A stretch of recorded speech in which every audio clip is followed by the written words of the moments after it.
Welcome back, ladies and gentlemen. I'm Marcus Aurelius, and this is Dominions 4, Thrones of Ascension, Byzantine Pythium. We're in difficult straits. It appears that we are now at war with Ermor, which I've been trying to put off, but frankly, at this point is necessary, because they are only 2 throne points away from victory, and I would hate to have to claw myself from certain defeat to almost victory and then lose as a result of that. It wasn't, however, me who started this war, nor, interestingly enough, was it Ermor, but it appears it was my quote-unquote ally, Marignon, who hasn't been able to do much through this entire game besides annoy Scaleria, and then not even well. They haven't claimed a throne for me or really done anything good for me at all. And now they put me at war with Ermor. So that's pretty exciting. We have contacted another Harbinger, and we've contacted an Angel of Fury, who I'll be showing you in a little bit. We have also found a new arcane site.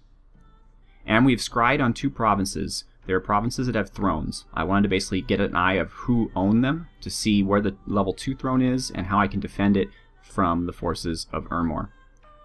Unfortunately, I have some sad news. Our beloved hero and the Centurion and Taxiarchus of the Army of the South, Opal Warrior,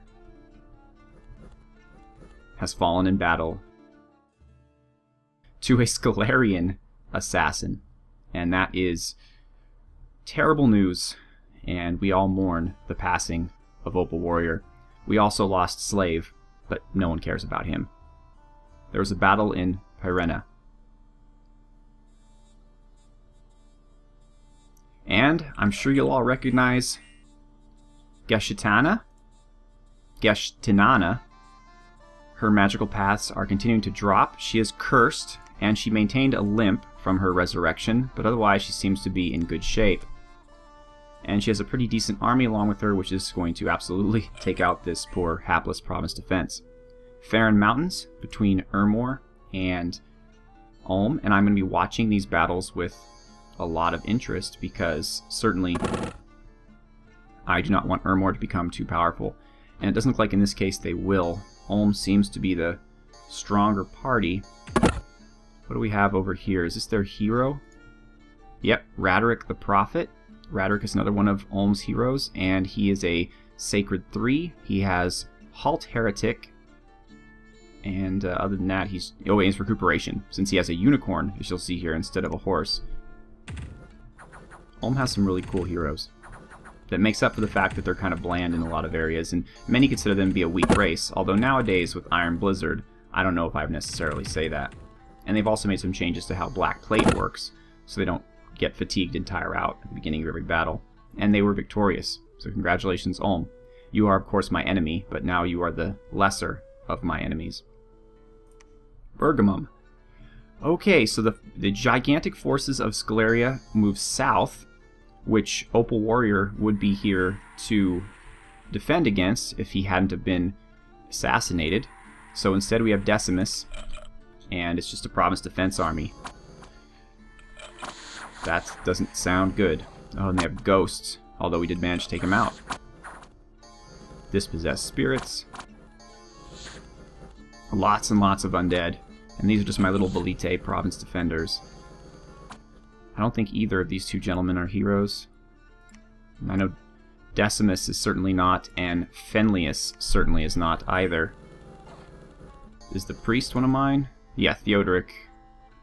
He is not province defense. And good thing he is here, because he is somewhat harming these Scalarians. But they seem overwhelming. I may have to... Oh boy, and my guys are running. The Legatus Legionis got into the battle. He was slain. Yet my men fight on. They fight on under the leadership of the priest, the only surviving commander. Never has the nation of Pythium owed so much to one man, taking the place in the last minute of Opal Warrior, who unfortunately was the victim of an assassination. Epernia, Scaleria versus Marignon, and honestly, I can't say. Let's view this one real quick. This is south of Marignon's capital. They should be able to hold at least the regions around their capital. Though I shouldn't talk. The regions around my capital have been conquered many times. And it appears as if Marignon is not going to be victorious here. But considering this army is almost entirely undead, perhaps the priests will be able to do something. Mostly, what are you guys? Soulless warriors? They do have 50 morale, so they will not rout. I think this will be the end for poor Marignon. But the banishments are having a good effect. It, however, is too late, and Marignon loses. Great Woods. Marignon is successful. And Cyrna, Scaleria defeats Marignon, it appears. Glimmering Fields.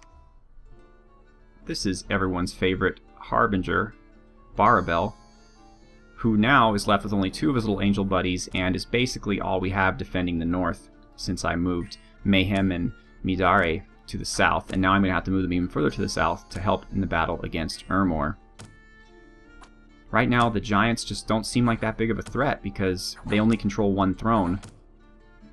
And while I'm not doing very well in taking the fight to them, they aren't doing very well in taking the fight to me either. That was a victory. Cunal. Marignon was victorious against Ermor and started the war. Ulfia was conquered by Oceania, and the Great Feral was conquered by Scaleria. There was a battle in Bithynia. This is the area next to our capital. This is our rather large army of the west under Eurus, and of course it was a victory. We lost nothing. This army has a total of 182 units. I like this screen because it really sums up armies really well. I wish you could pull up a screen like this during the actual game.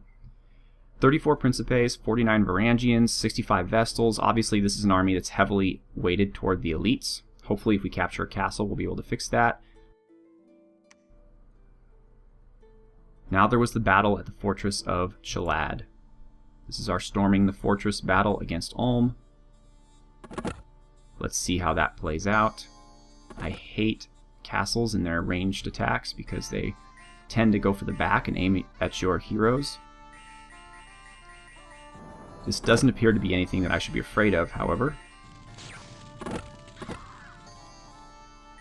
Even my little shaman there, all by himself, seems to be doing okay. We made it through the gate before they could stop us. Our elite soldiers, or not elite, our ethereal soldiers are just running right through the walls.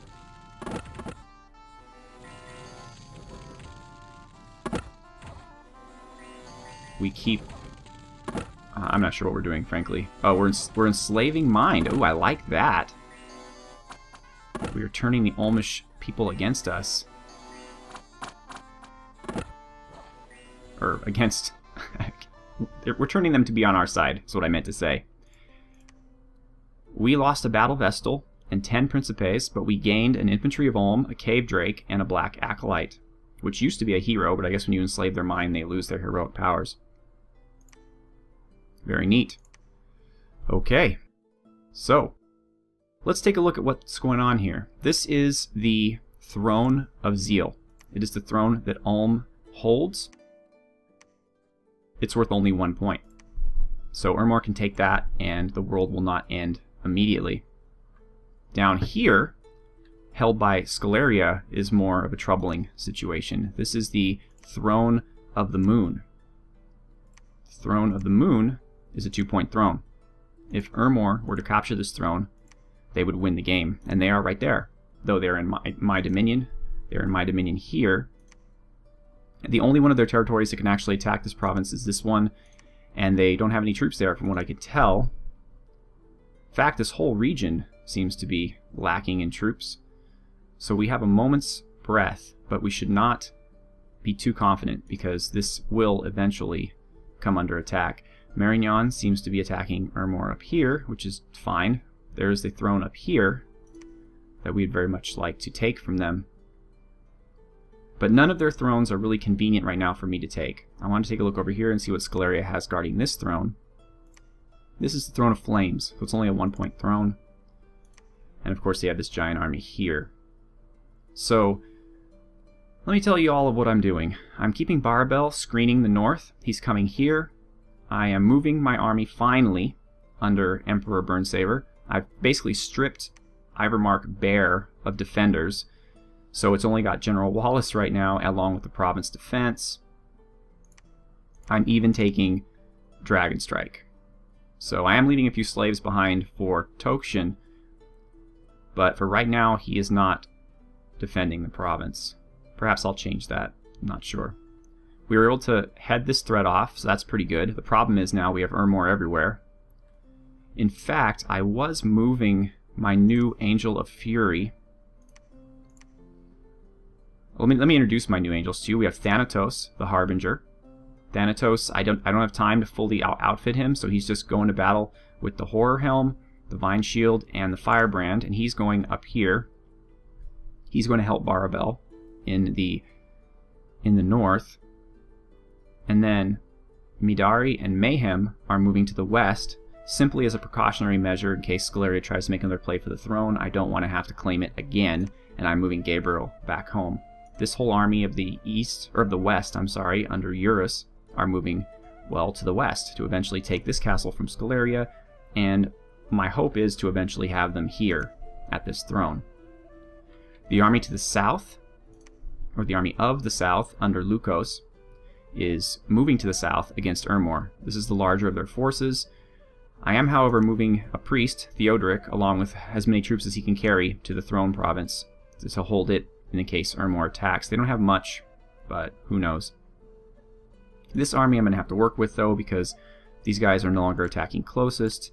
They're now back in double line formation, and I want them to hold an attack closest, just to give my, again, their purpose is to buy my priests and Theodoric's time to do what they need to do. And where's the little guy who's standing up front? Frontline support, we're going to move you back to safety. Excellent. Okay, we're not going to change that much, though. Well, actually, we probably should. Univine, you are now on banishment duty. Banishment is probably the strongest spell we have with our Theurgs against the undead. There are more cool spells, but with their level of holy, too, I think banishment's the way to go. Falling Fires, I think, is still good for old Theurg. Nostradamus, quickness will be helpful. Actually, he's a water Theurg. He can cast Cleansing Water, I guess, but I think quickness on our... Well, they're not Varangians, they're just random dudes. Well, we'll try it. We'll see if quickness does what needs to be done. Vessel support is protecting everyone, or the vessel specifically. We have a slave, 2 slaves. Julianus Apostata is flaring, which is a good fire spell. Yams is stellar cascading. We probably got to get rid of that. So, luck and quickness. Where are you, Yams? Oh, and I gave Yams the bottle that keeps him from getting old. Both Yams and Tolmac are now old, which is a pain in the butt, but Yams gets it because he's a hero, and he's the Archtheurg of this force. The next one will go to Tolmac, or actually all of my mages. It's been so long that all of them are starting to get old, so I don't know if I'll be able to reach all of them in time. I know that up to the north, Inquisitor Chitza is old as well. Yams, you're back here. You don't need quickness. Really don't need luck either. Okay, Yams, you're going to go with...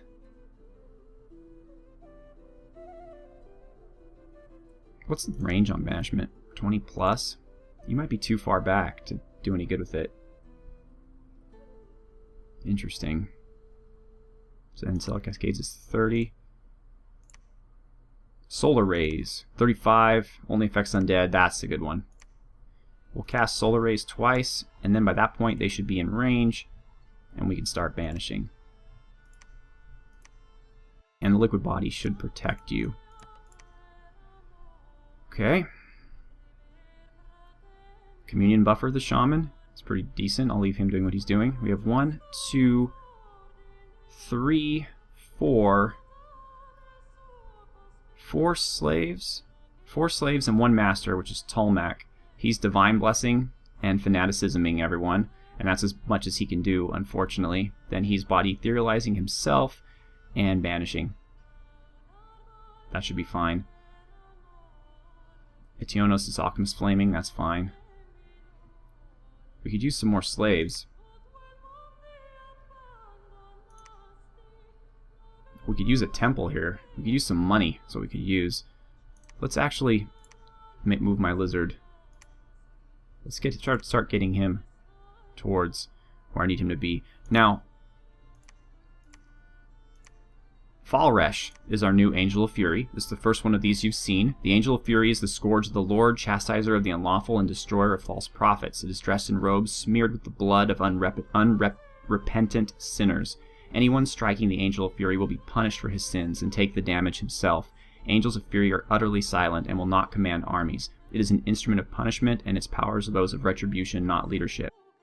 Not as cool as you would think, because they have no magic. So unlike my Harbingers, they can't buff themselves with Mist Form or Air Shield or anything like that. So they need more items as a result. I've had to take the armor from Puggles to give it to him, since Puggles is staying home for a bit, and I've given him a Frostbrand and a Vine Shield. There's a reason for this. He doesn't have Awe also, like the Harbingers. In all respects, the Angel of Fury, I don't understand why it's a higher level summon. It's nowhere near as good. Maybe the stats are better, but stats really don't matter all that much. What matters is being able to stay alive, and that means Awe, and so I need the Vine Shield. But if I take it away, just to show you, he has a really cool weapon that comes with him called the Holy Scourge. 21 damage, times 3 versus Undead Demon, plus 2 versus Shield, 2 attacks. So that would be awesome, awesome against Urmor, but no shield.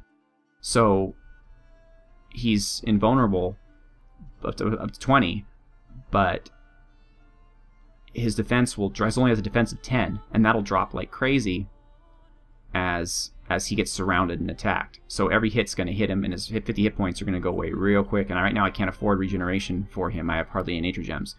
So with the Frostbrand and the Shield, his defense goes to 19, which is much more reasonable, and he has the vines that will protect him in battle. Obviously, the Frostbrand is still a very good weapon. So I think the undead are cold resistant, but I'm not using it really for the cold. I'm using it in order to give him some defense. And we're going to move him here. He could take a province with no defense, I'm pretty sure. Even if it has province defense, what are we going to do though? Falresh, well, we don't have to move you to necessarily to the rear, so you don't need to take any time casting spells, but we do need to set you up with commands so you don't just stand around looking lost. So we're going to attack and just have at, pretty much. And eventually I want to get him the reinvigoration boots, regeneration, and something here that will help him. I might trade the Vine Shield for the Awe Shield, although you kind of want people to hit him at the same time, because anything harming this being will risk having the damage inflicted upon himself as well. Positive value of the Blood Vengeance effect means it'll be harder to negate with magic resistance. So this is pretty hard, number +3. So let's welcome Thanatos and Falresh to our team. We are also recruiting a Centurion to replace the fallen Opal Warrior. And I think that is about it for us. Oh, we have a spy here too to move out. Bonifacius Gustavus is still defending since we don't have any troops for him, but his guard. However, Wallace is patrolling along with the province defense. We probably should have Tokshin patrol as well. Actually, you know what? Let's combine him with all of the slaves. No, quickness, we'll leave you in there. All of the slaves that are not moving along with the army, which granted aren't very many of them, but there are some. So we have Enlil, garrison support, slave, garrison support 3. Bob is moving with the army. And then we have Slave, Robigus, and Cornelius, who actually should be slaves too, but all you guys are going to patrol. Okay. So the problem here is, of course, we see everybody who's leaving, but I have everybody here, since I have them selected, they're light, so I should be able to see what's going on. Tokshin down here, that's fine. He's community mastering Mistform, Divine Blessing, Fanaticism. That's fine. General Wallace is back here with his guard. He's leading what few troops we have here. And all of our communicants are going to basically just power Tokshin. But we have to move all of them from the middle of the area to someplace a bit more safe. We'll split them up. Some will go down with Tokshin, and some will stay with General Wallace. Okay. Next we have garrison support. I want one of my garrison supports with General Wallace to get him buffed up. And I don't need one, I don't think, with Tokshin, since he's already misforming himself. So another garrison support will be here with, okay, these troops that General Wallace has. That's fine. And Lil is actually another slave. No, not slave. Slave. Alright. Garrison support, yeah. So I guess garrison support 2 died, and I remember that. I remember that he did. So Tokshin is basically it with this group.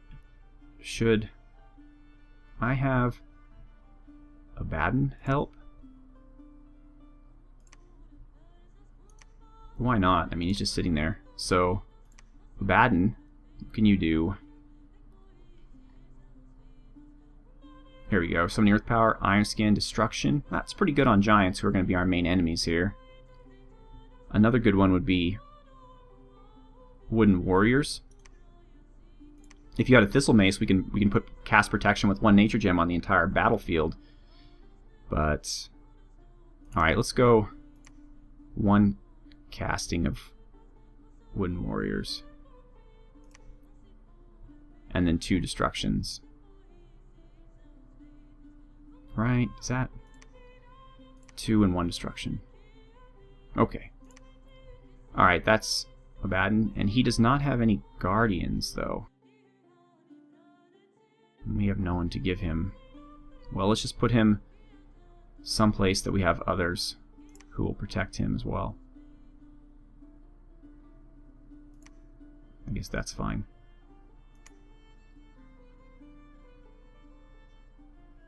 Okay. Can't really tell who's leaving and who's staying, but I know this group of 4 Varangians here is going to protect General Wallace up here. So, alright. Looks good. You're going to stay here. That's fine. You're going to stay here. You guys have managed to stick around for a long time, so let's just keep that train going. You're going to stay on top of the throne. Thunder is going to research. Yagnonimus, you can do something with Earth, and you have the forging, so what can you forge with?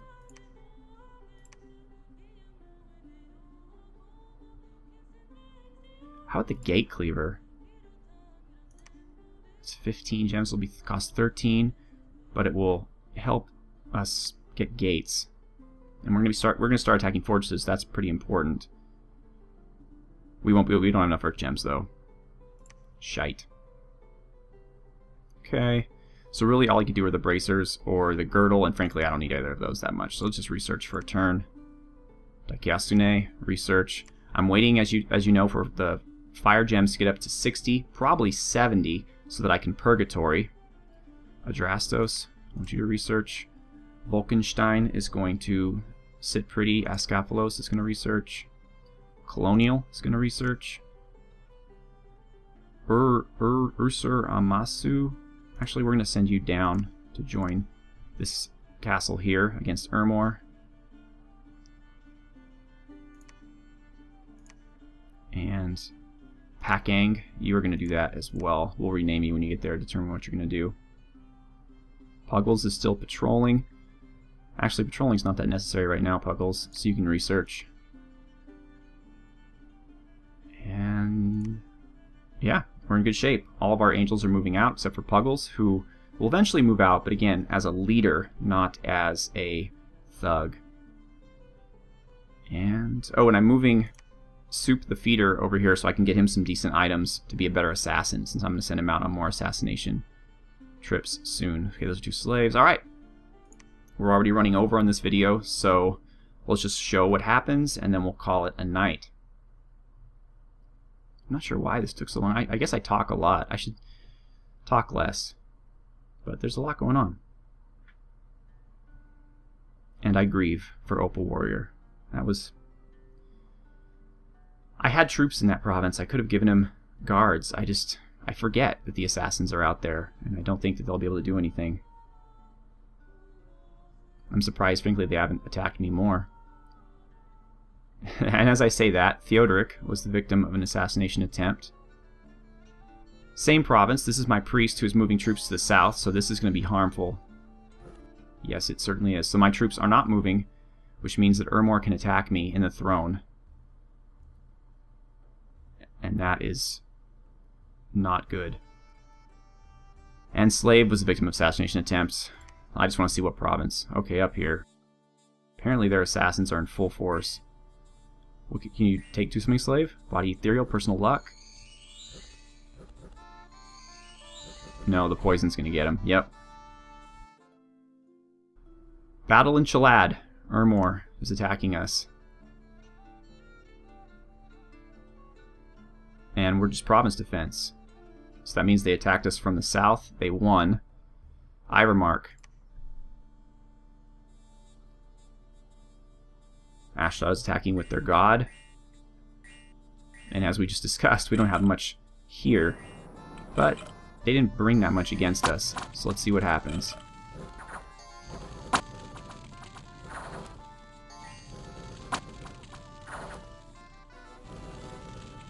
Tokshin's paralyzing. Wallace is combusting. Oh, there's their god. Hopefully it wasn't able to take anybody out. Oh, Tokshin paralyzed it. Good show, Tokshin. And she's dead again. Tokshin soul slayed her. Fantastic. We have some undead. They're pulling out all the stops here.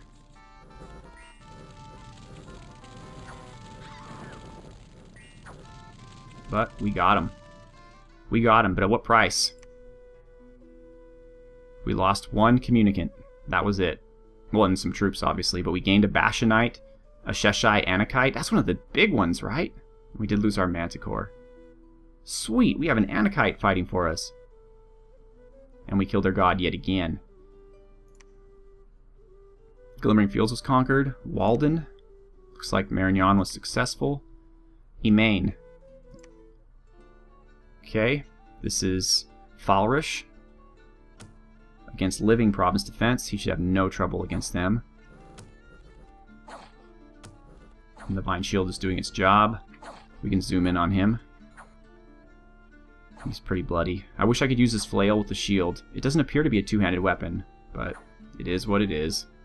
He looks like he's holding it up in one hand. He was successful. Binof. Ermor was defeated. The attack against Ermor is going very well. The Great Feral. Okay. Hopefully all these commanders are protected, except for the alchemists, because as we now know, there are assassins everywhere. Something tells me I'm going to lose more of my heroes to assassins than I am to battle. The Theurgs have enough magic to take them out if only they use the right spells. They waste a turn blessing and doing stupid stuff like that. Like, buff spells are worthless against assassins. You just go after them. You hit them with lightning, hit them with fire, hit them with whatever. Oh, my amazing falling fires is not having too great an effect on these undead. It's just missing, I guess, because they are not fire resistant. But they are absolutely no match for us.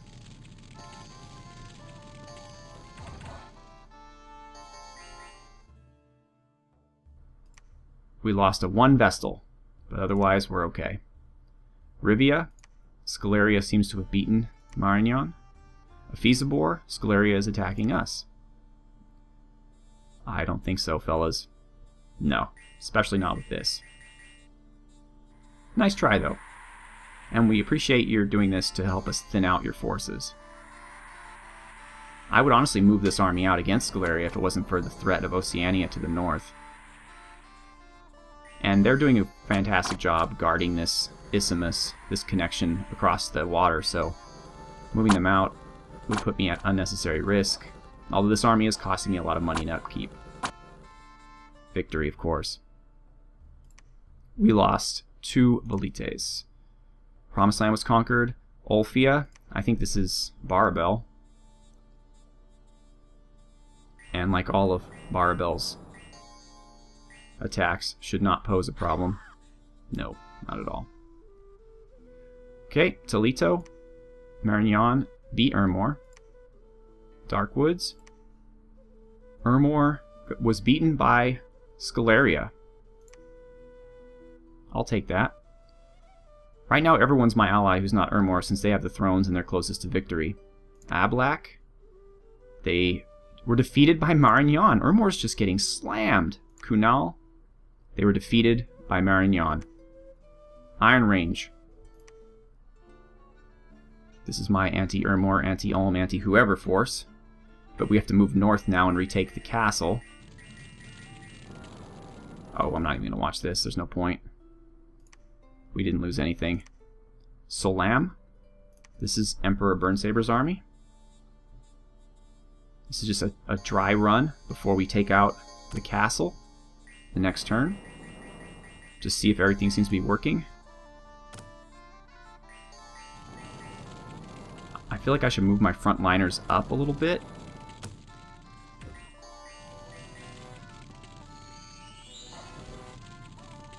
Oh, it's like, where's Fangolwolf? There he is. What are you doing over there? You're supposed to be hanging out by the angel so that you can get buffed. What are you doing? Did I not command you? Use your fire. You have the fire, don't you? Oh no, he doesn't. Crap. Well. These are all minor concerns. Victory will, of course, be ours.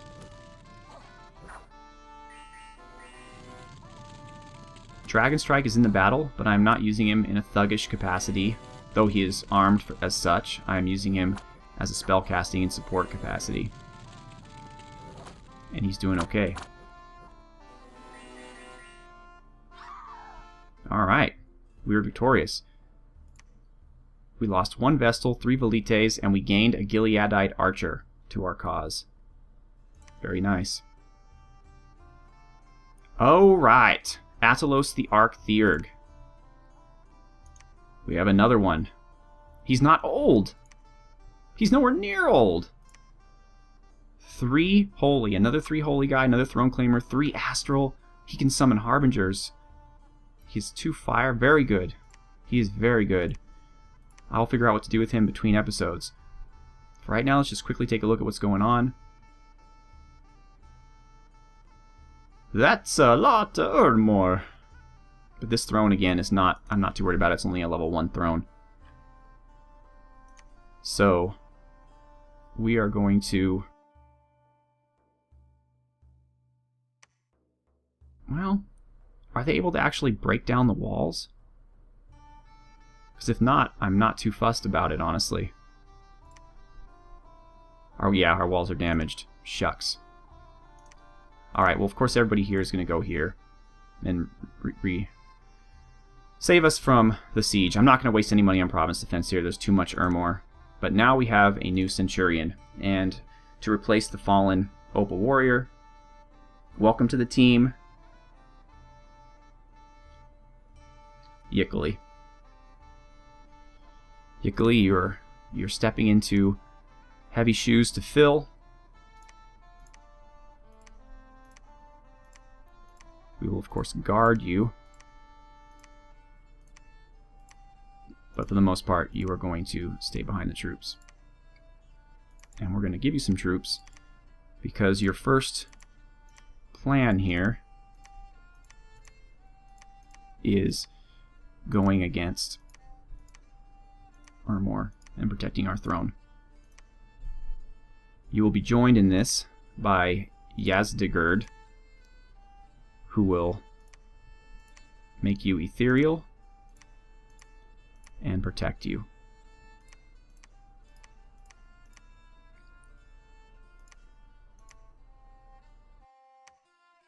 Let's do it this way. Okay. And hopefully one of those protections will reach the troops as well. In fact, we'll move them a little closer.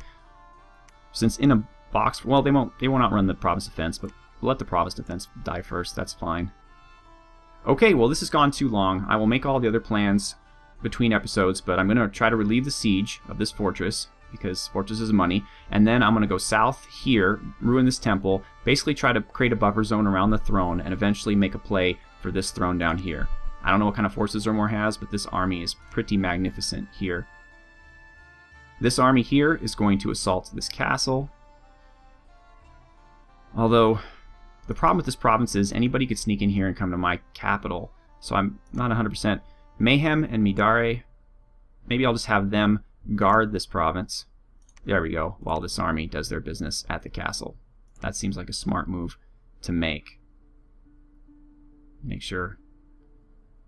make sure between turns everything's set up well. I'll also move these two shaman down to the fort to eventually aid in the south. I'm stopped recruiting lizards for the moment because I'm really running out of money. Thanatos.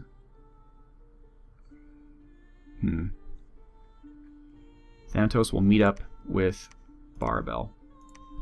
Again, we're not going to waste money on province defense, though we will buy troops here. As many as we can, well, we already are, to kind of fill this place up. And slaves, we don't really, do we need slaves? 1, 2, 3, 4, 5. Yeah, we don't really need slaves right now. Not that they cost a lot of money, but... Oh, we have a huge force here, don't we? Well, I'll figure that out, of course, between turns. I may postpone the siege of the castle once just to move Burnsaber's force up here in case these guys stay where they are. If they attack Fort Wallace, then I'm going to have to trust that the defenders will be able to hold. And that will be a difficult prospect, but we'll figure it out. Everyone seems to have come through this in good shape. Let's look at my... There he is. There's my Gileadite archer. Not sure what to do with him. I guess he can guard Midas. Or no, he can guard Fango. And Fango Wolf.